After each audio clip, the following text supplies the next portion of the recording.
Welcome back. It's time now for Top Story. In Hungary, protests are continuing over the controversial new constitution that came into force earlier this week. The country is also heading for a major showdown with the EU and IMF. This as its conservative government is seeking talks on a precautionary credit line to shield it from market turmoil. But the new constitution and a rash of laws introduced by Prime Minister Viktor Orban have placed financial aid in jeopardy. Opponents say that both the new constitution and laws threaten democracy by removing checks and balances set up in 1989 after the fall of communism. Now, the European Union Commission says it's also checking to see if the country's new central bank law violates European law, saying it threatens the bank's independence. This is what a Commission spokesman had to say. As it stands, we don't have specific information that would allow us to specifically act at this point in time. But obviously, if there is any suggestion that there will be a curbing of freedom of the media in Hungary, then that is something that we are concerned about and would remain concerned about and have been concerned about for the whole last 12 months. And I'm now joined by our international affairs editor, Annette Young. Good morning, Annette. So what is it about this new constitution in Hungary that makes it so controversial? Well, as you just saw there, I mean, the new government, that's not a new government, the current government, rather, is coming under attack from various sectors. Not one day goes past without yet another new demonstration against one aspect or another of government policy. The new constitution, economic policy, as the European Commission spokesman was just alluding there to, the centralisation of state media or the closing of an opposition radio station.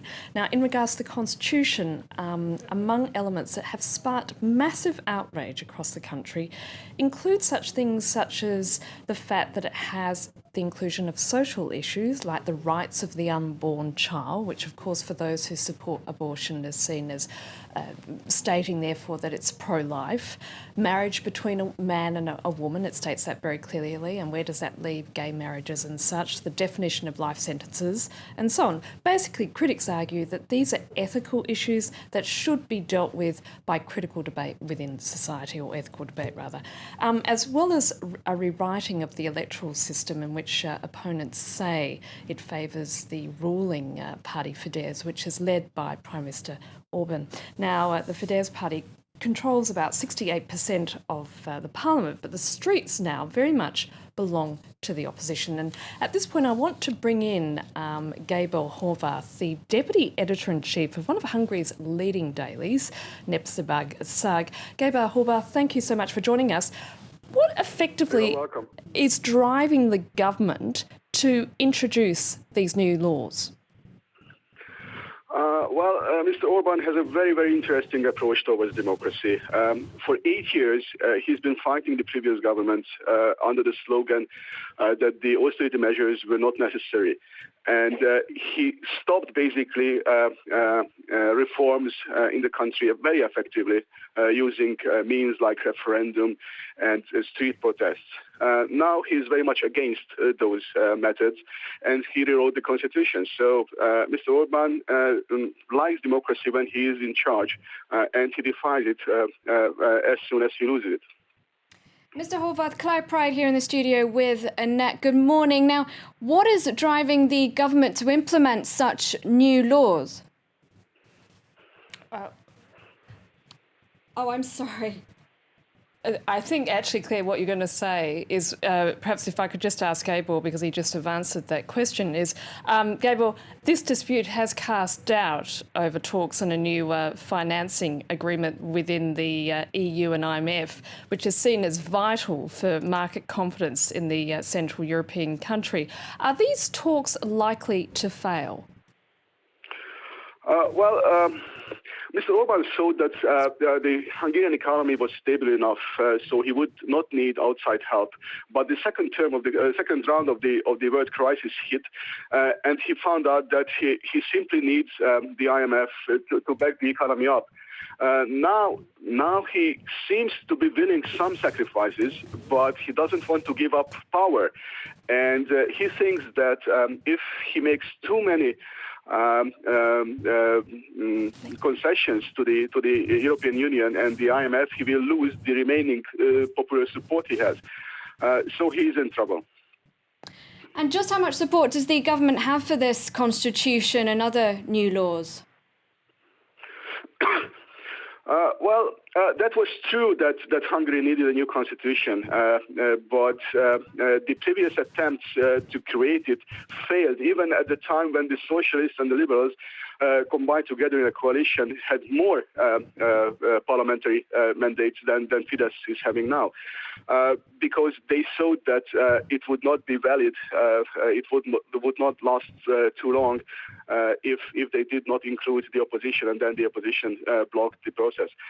Now Fidesz passed their own constitution, and of course, they try to cement their power for ages to come. It's very surprising that the end seems to be so near for them. Gabriel, finally, is the government's future under threat as a result? I mean, clearly it still commands, as I say, more than 60% of seats in Parliament. But out there in the street, I believe, for instance, that Prime Minister Orban's polling around, less than 18%. I mean, can it still govern given the amount of criticism and the problems that the Prime Minister has had in gaining support among the public? Well, that's the $20,000 question. Of course, he still can run the parliament.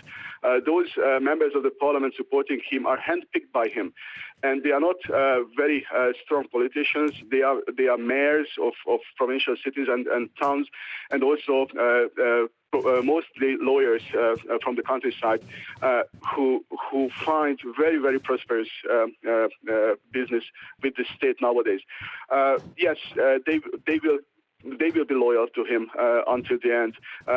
But the streets are very different, and of course he cannot rule if strikes come, and of course he is in deep trouble without the IMF loan, because in like 6 months' time he won't be able to pay pensions and salaries to state employees.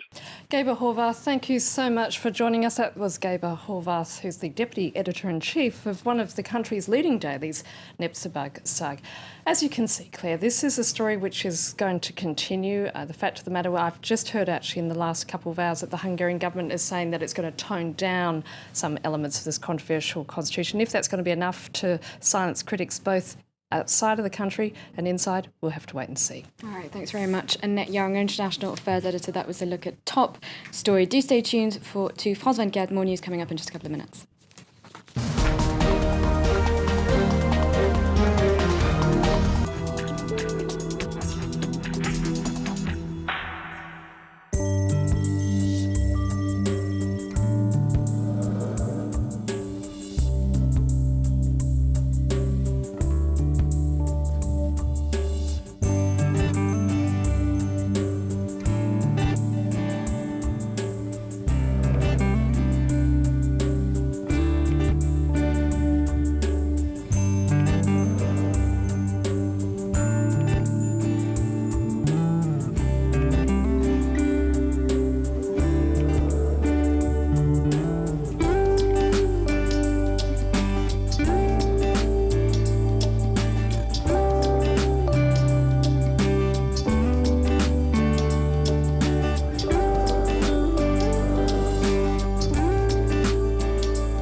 かよ。まだ子供なんだから。こっちがおかしくなっちゃうよ。In Japan, Shell is helping to deliver cleaner burning natural gas to help generate electricity so that Riku can keep practicing his talent.